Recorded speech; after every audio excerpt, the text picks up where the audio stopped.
And here we are, Minefield.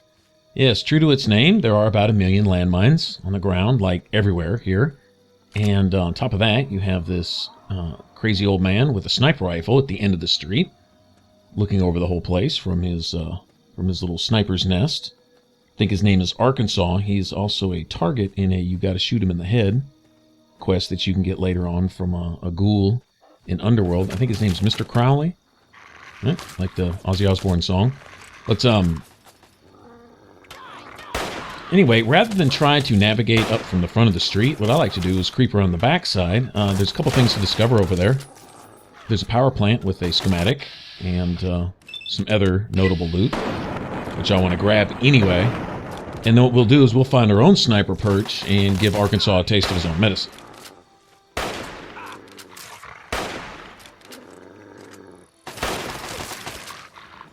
Okay, this guy just really doesn't want to go down, does he?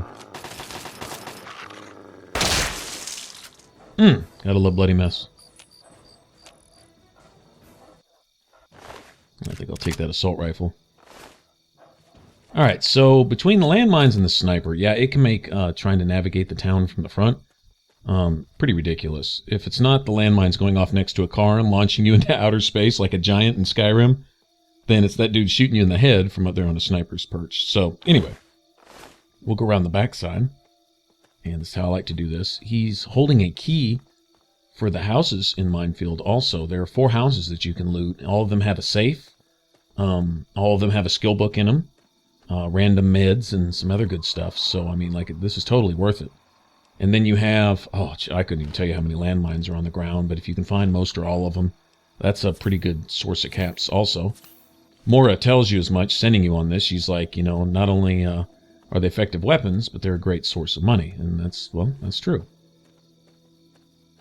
And I'll be more than happy to sell them to her and take her caps for putting me through the trouble of coming here to get my face shot off and my legs blown off and stuff.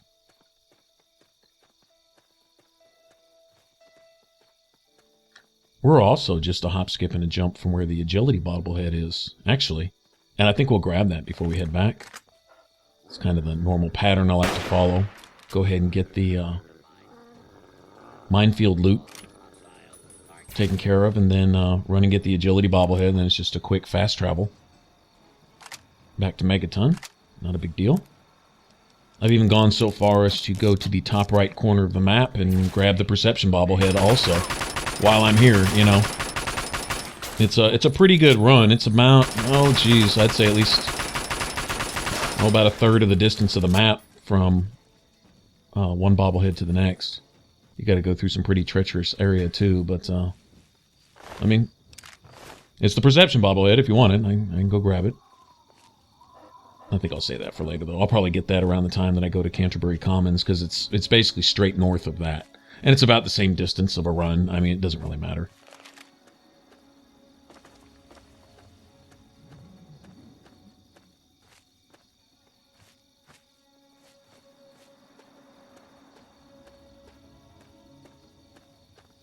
I love this out here. You can hear the crickets and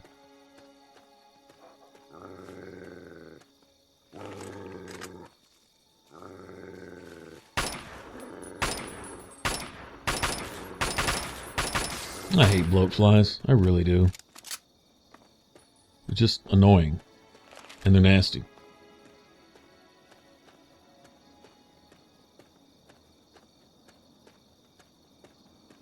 They're like flying rat roaches.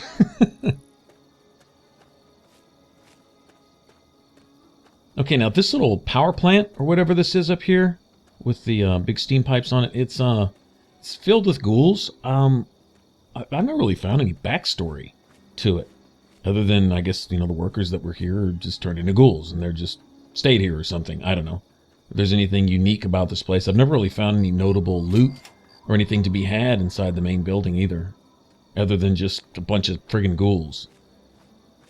This is where you'll probably run into your first glowing one, maybe even a reaver, depending on what level you are. And it's, like, just not worth it. Except the, just getting to kill them in and of itself. Other than that, yeah, it's... I've never really seen much point. But this building here does have a schematic, I believe, in it. And just about every power station is going to have a quantum Nuka-Cola, and other random stuff. A safe to pick, usually. Sometimes a bobblehead, you know, that type of stuff. So it's definitely worth checking out.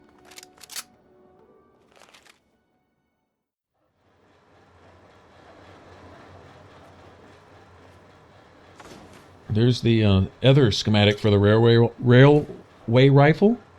That dude in that place at Rivet City that he said he had the only known schematic. Well, here's the other.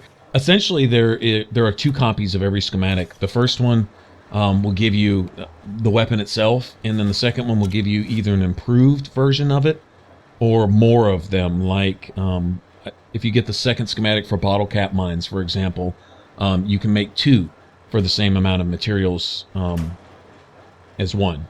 The same goes with nuka grenades. And then I think for things like the shish kebab, railway rifle, dart gun, whatever, then you make just a better version of it. I'm not sure about the Deathclaw gauntlet. I know where one schematic is. For sure, it's over there, not too far from the Yao Guai Den. It's like a campsite, and I think it's sitting off in a trailer, like a little travel trailer, a little vacation spot. But I'm not sure if or where the second one is. I can't think of it right off the top of my head. I guess if you got a second version of that, you could make an improved version of it. I don't know. I've never actually made one or used one. Well, I think I made one once for the, achievement or something. And, okay, we couldn't just get left alone, could we? Apparently there's an irradiated barrel that attracted some giant ants, and... Okay. And we get to waste all our ammo on them. Awesome.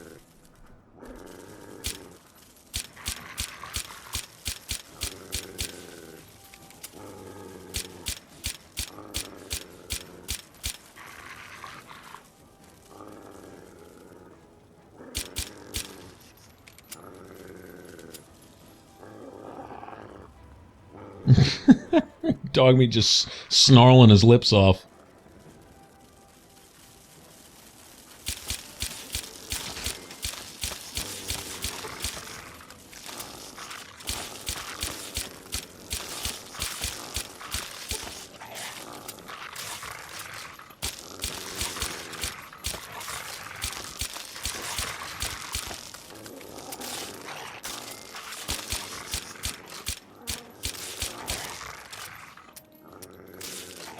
Oh, crap. Okay, running out of ammo here. I'm not going to waste any more bullets on these stupid things.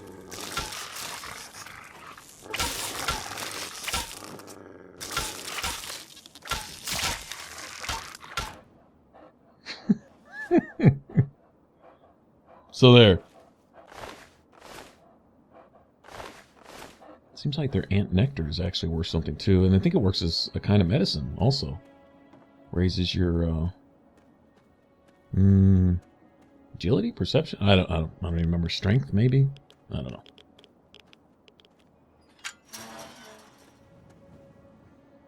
Speaking of ants, we'll eventually need to go see Dr. Lasco and take care of his fire ant mutation experiment thing. The reward for that is a permanent point in either strength or perception. If you wonder why I don't put more points into strength to raise my carry, capacity, just for convenience at least or something, why I put it in things like perception, which doesn't, like I say, have near the importance, other than a couple points to some skills and seeing enemies a little farther off. That's about it. Get your perception high enough and you can see enemies like a ways off, like seriously. The red tickers will pop up there, and it might take you 5 minutes to go actually find them. They'll be so far away. But, alright, let's see if we can get some sneaky shots on Arkansas down there. I wish I had a few more rounds. Ah, lucky, lucky, lucky. Very lucky. Alright. But anyways, if you're wondering why I don't put more points into strength, honestly, wearing this almost weightless armor, I have probably more capacity than somebody with 10 strength wearing power armor. Really, because power armor is really, really, really heavy. In fact, even some of your like medium type armors, like combat armor and stuff, it weighs a decent amount. You know, the Raider set only weighs, what, a pound or two or something. I mean, it's little or nothing. 3-4 pounds, whatever. Just a few units of weight. And so that's a lot of extra carry capacity for other stuff. So I don't really worry too much about strength. I guess if I was playing like a Tesla armor Enclave soldier type, gearing myself out like that's probably my favorite of the power armors because of the electric things going off while especially at night. It looks really cool at night. But if I was running around like that, well, not only would my build be a little different, considering I would factor in some of the penalties you have to suffer. I think you get a -1 agility and charisma, but you get like a +1 or 2 to strength or something. So I could drop my strength probably even more, and then put an extra point into something else that I might need. Although I'm not sure how the -1 charisma would affect you if you had a 1 charisma.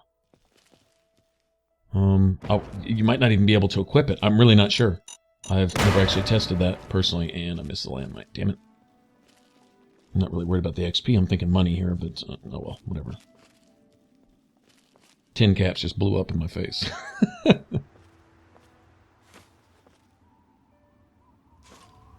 Yeah, I think for those that are kind of new to RPGs, right? One thing you might want to keep in mind is, a first playthrough, if you just want to go through blind and just experience, okay, great. But once you get into the game and the gameplay and start, increasing the difficulty, setting challenges for yourself, whatever the game may be, something to consider. Sweet. He always gives you a sniper rifle. Gotta love that. There's usually some pretty good amount of sniper ammo over here too. Keep in mind, usually a really good method for that is to think ahead on what you want to wear, what you want to do, and what you want to be. In other words, like, okay, what's your favorite armor in the game that fits whatever playstyle you're going to play? Like, if you're playing a rogue type, or you're playing a big tanky type, warrior, or heavy guns type, or whatever. Once you've decided basically who you want to be and how you want to be, then keep in mind what requirements, if any, there are for the gear that you want, and how it's going to affect your build, and then build around that. Equipment a lot of times plays a big part of that. Now, and other times in RPGs, one of your specific challenges might be to limit yourself to a particular type of equipment. Like in Inquisition, limiting yourself to a certain tier level of equipment, playing on Nightmare or something like that. Those of you that get familiar with the game, you'll find it kind of necessary to crank up some challenges like that just to keep the game at least something challenging, at least fun, interesting. So, and keeping that stuff in mind, what do they require? What's necessary? Is there any particular requisites, any particular stats you need, any particular whatever? Or is there a penalty you're going to suffer? Like, for example, if I was going to run through this game in Tesla armor, I would have to factor in the charisma and the agility hit. If I wanted my agility to be at a certain level, then what would I need to compensate for that? And also keeping in mind that would prevent me from ever having a true 10 agility, unless I find some kind of exploit, get around that, like equip something else to kind of offset it, or something, maybe. But, just something to keep in mind is look at what you're going to use, and then how you're going to play, and then build around that, build accordingly. My stats would look quite a bit different if I was using different equipment and running a different play style. I would take some points out of some stuff and put it into others to compensate for whatever.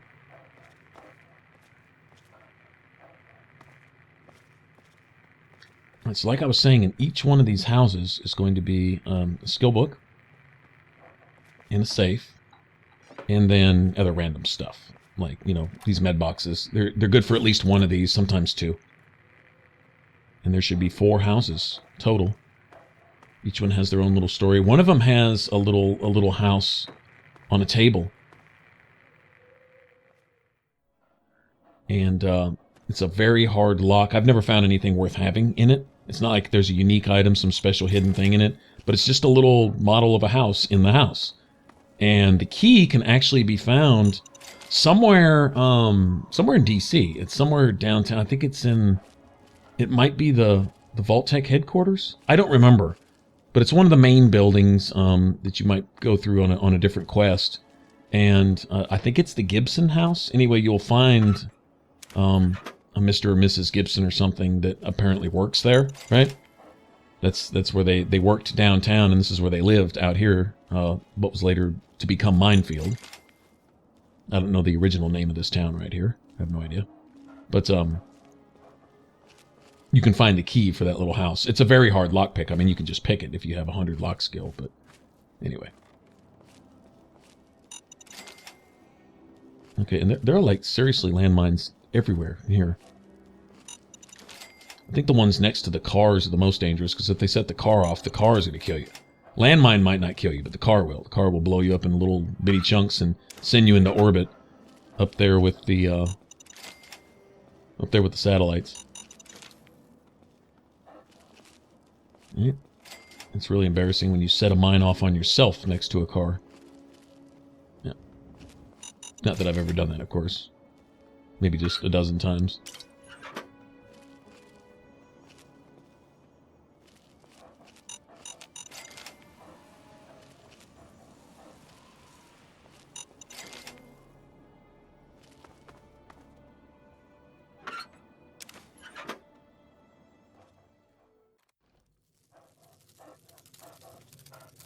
Okay, this one's infested with roaches. Oh, another thing to look out for here are pre-war books, also. Those are going to be very, very handy later. Great source of caps. A little bit of XP, don't really care about that, but I think you get 50 or 100 caps each. So it's nice to have about 15 or 20 of those on hand. It'll be the Wasteland Survival Guide when she sends you to the library. There'll be a Brotherhood of Steel scribe. It might be the first time you run across the Brotherhood of Steel, also in the game, depending on which route you follow. But alright, so there's our skill book.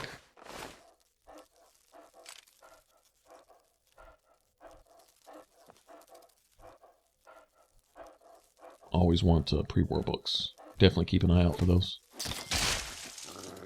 I remember the first time I played New Vegas, I saw Doc Mitchell, where you start the game, in his house. He has, like, I don't know, 100 of them. I grabbed all of them. I'm like, oh yeah, I'm going to go put these up somewhere. I'm going to have these. Go find somebody that wants these. I'm going to become a rich man. Yeah, I never found anybody that wanted them.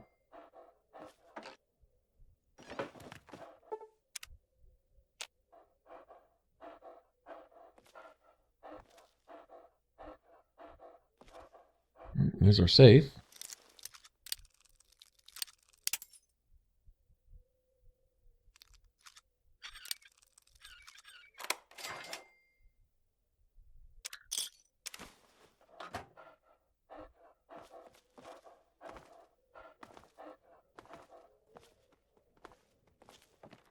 It'd be really cool if you could, like, feed your dog, give your dog water, things like that.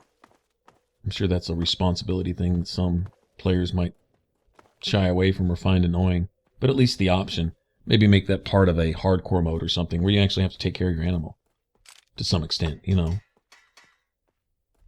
If you find fresh water, you got to share it. Okay, that'd be huge in the game for me. I would really get a kick out of that. Because then if you neglect your animal, well, yeah, you don't feel bad about yourself. Because you'd be a bad person and you should feel bad. I think that would be really cool. I totally just walked over that one, didn't I? Alright, so the optional objective here was just to bring Moira a landmine. Shouldn't have any problem bringing her several dozen landmines, but all she really wants is one. So if you didn't feel like going through, if you wanted to navigate these things or get around them, or just literally get in, run to the middle of town, grab a landmine, and leave, you could always do that. Okay, I'm not going to pass up all this stuff. Screw that. This is all good loot, but there's a way to just get in and out of this, and we could have been done with this already. I think we're done with the mines. Alright, so this would be the front approach where you wouldn't initially get sniped at necessarily. Does that remind you of something right there? Maybe the Dark Brotherhood? A little bit? Don't know if that's a reference or not. Okay, there's your little model house here. Remember, it's in the house with the bloody handprint on it. Like I said, I've never found anything in that. I mean, you can go all downtown and say, I'm going to get this key and find out what's in this box, and you'll get, like, I don't know, maybe a bottle of whiskey and a 32 pistol, or two stim packs and a tin can or something. I mean, it'll be garbage, but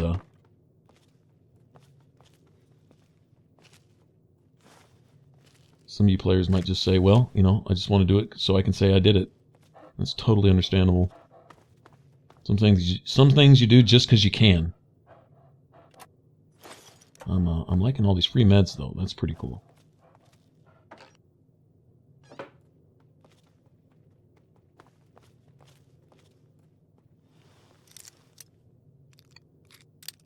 They make it so possible to roleplay just about any play style you want. Like, you could run around in pre-war business wear and stuff like that and be like the character that's trying to relive the past and is in denial that the war ever happened. And, you know, like that lady who wants to bake you cookies at where you get the repair bobblehead.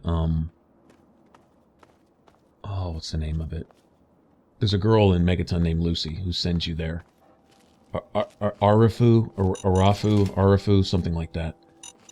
Anyway, this guy meets you at the gate. He almost kills you, and then he says, "Would you go check on everybody for me while I watch the entrance here?" And so you do, and you find, there's some dead people there. Apparently they've been getting attacked by some gang or something, supposedly, or something like that. Anyway, it leads to a whole big quest. But one of the houses you go into is this guy and his wife still thinks, you know, there's PTA meetings and she's going to bake cookies and all that. It's totally ridiculous. In complete denial. She's, psychologically traumatized by the war, obviously. Little things like that. But I mean, you could roleplay that character if you wanted to, you know? That's the really cool thing about this. They give you this open world to do what you want, how you want, where you want, when you want. It doesn't get much better than that. Notice I'm taking this opportunity to get a lot of, like, cherry bombs, lunch boxes, things. I keep bottle cap mines and nuka grenades in mind. Right now, quantum is the big thing. You're going to see me grab Abraxo cleaners here and there. You need those for nuka grenades. And then eventually I'll go on a tin can run and go collect at least, you know, a dozen or two tin cans. You have to have an unbent normal tin can. And those things are like, almost like mini nukes. Almost. Yeah, they're friggin' awesome. Alright, there's our skill book.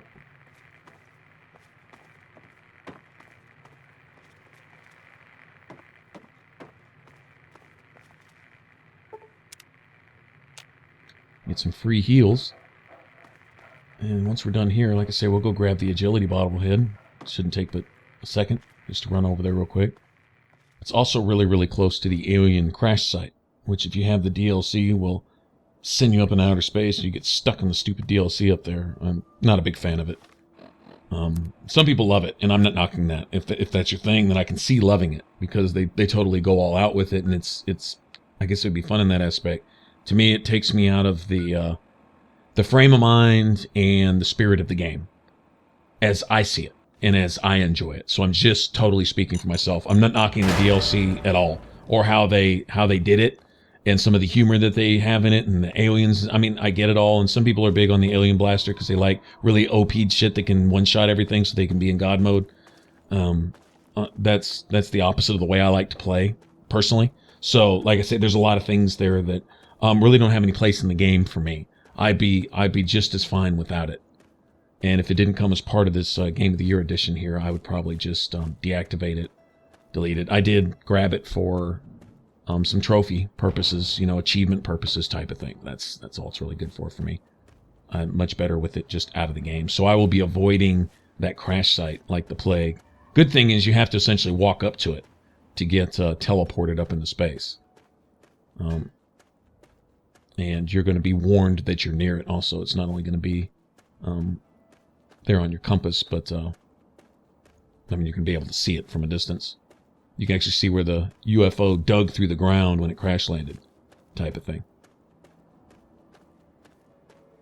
Interestingly enough, before the DLC ever came out, though, it was still there. you could walk up and you could grab a, let's see, I think there was an alien blaster and a bunch of power cells so that you could use the thing. That's kind of always been there, and I think you can see a dead alien in the cockpit, if I remember right. Anyway, whatever. But it's kind of always been there. To the best of my knowledge, I remember seeing it well before that DLC ever came out. It was always in the same spot. Anyway, it's not too far from where we're at right now.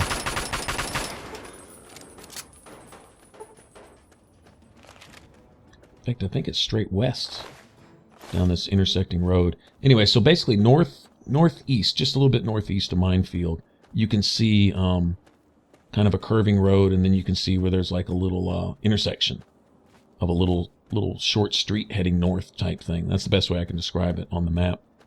And you just walk up here and just off this cliff. Initially, when you first walk up, it doesn't look like anything. Like, see? It's kind of hard to tell there's really anything going on, but you can see kind of a fog, a radioactive fog, which this is highly radioactive area, so. Anyway, all this fog and mist here just kind of tells you in the right space. And there's just basically a bunch of discarded nuclear waste barrels. And there's this one really cool shack here that not only has a skill book in it, but usually has a crap ton of radiation meds also. So that's a good deal. I'll definitely take all that. And it sounds like we got another bloatfly somewhere. I'm not even going to worry about him. We'll get him in a minute. But yeah, the shed's right over here.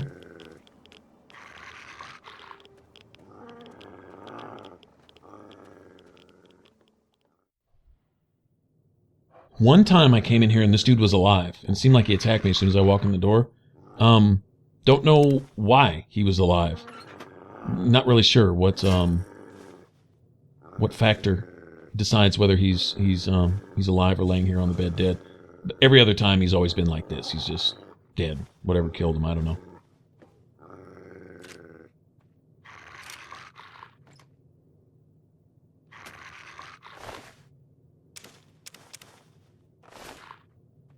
Actually, I'll take that vodka. I can sell that. Give me that. Alright, so dog meat's not gonna let that go. He's not gonna forgive that bloatfly.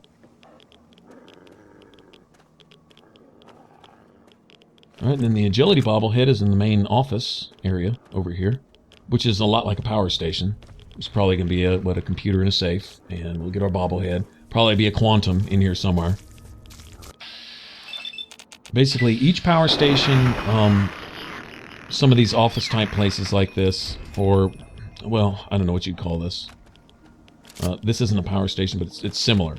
These little bunker-style buildings here. Anyway, they tend to have the quantums.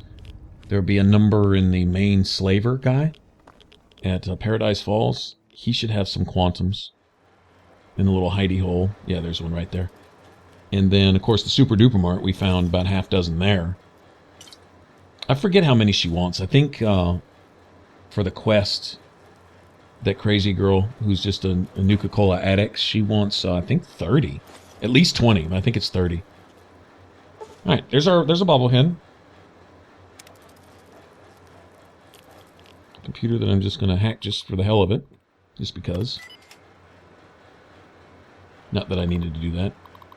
Like I said, I don't know why I'm raping the game for XP. I think I'm going to do one more playthrough. I think I'll stream it right before Fallout 4 comes out. Maybe the few days leading up to Fallout 4. What I'll probably do is like a min XP run, and I think I'll run to the pit first. I want to get through the game with my perforator. You know, I like to play the whole game with that. I mean, these other guns are fine. It's kind of fun just getting by with whatever you got. Assault rifle here, hunting rifle as long as you got a few extra rounds, 10mm pistol when all else fails. Pull out your bat if you have to. You know, I mean, it's kind of fun like this, but the perforator is just such a cool gun. It's like sniping and using a regular small gun all at the same time. It's the closest you get to aiming down the sights in Fallout 3, and I'm totally cool with that. You're not one-shot sniping, you're actually going after somebody, but you know, it has that whole commando thing. You know, the scope on your assault rifle. It's almost like an SMG, almost. Kinda.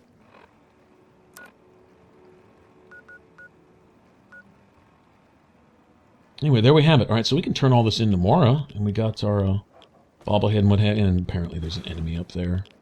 Probably a friggin' stray dog or something stupid. You know what? I'm not even going to chase it. I know in some cases you can just get far enough away and it'll let you fast travel. Let me see if I can do that. Also, the red tickers will pop up even when you're in safe distance. If your perception's high enough, you can move a ways away from something. It'll let you fast travel, but you'll still see the enemy presence on your little compass down there. I don't know why I like that. Probably doesn't come in handy all that often, but like I say, I'm just a fan of a high perception. I always wonder if it maybe doesn't have some hidden stats. Like in New Vegas, even though it says down at the bottom in the small print, you know, it affects like accuracy and stuff like that. I wonder if it doesn't have some small effect like weapon spread reduction or something in Fallout 3. It's possible. I don't know. Dad says not to talk to I've never read that it does anywhere. I can't prove that it does, but How are those hot little potatoes? screw it. Because, you know, they're on the ground, like potatoes, and hot because they, explode. Anyway, what's up? Jeez. I love Moira. I really do. My very own landmine! Oh, just what I've always wanted. Well, always since I sent you out on this anyway. Now, tell me all about it. What was it like going through there? What's it like disarming a landmine?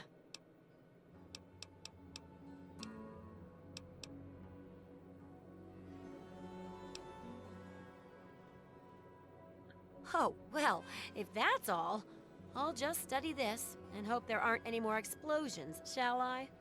I know you may not want to see any more explosives for a while, but obviously you know your way around them.